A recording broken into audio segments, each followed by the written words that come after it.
How's it going, everyone? Weston here with GoWesty, and today we're going to go over the mud flap repair kit, part number GW-fix-A-flap-kit. If your flap is coming out of the body such as this one, you'll also need the grommet for the mud flap, part number 865-853-231A.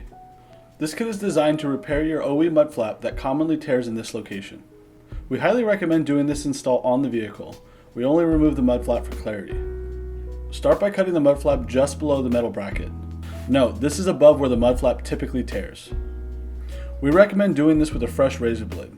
The material can be kind of tough to cut through, so a couple passes may be necessary. With the material gone and removed, get a 1/4 inch drill bit and drill out the rivets.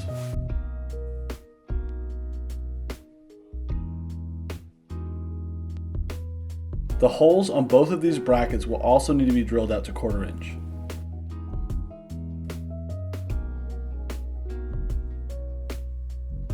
When reassembling the mud flap with the fix kit, the orientation is as follows. First the metal bracket, then the old mud flap material, then the new flap material, and then finally the metal stiffener. When assembling the flap with the new flap material, make sure this notch orientates in the correct position.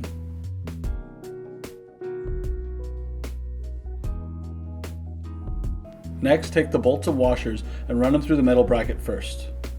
Insert the bolts from the rear of the van, using a washer on either side of the assembly and securing them with a nylock nut. Note, on all stainless hardware use anti-seize. Make sure everything is tightened down properly. That's it, you're done. You're ready for some rocky roads.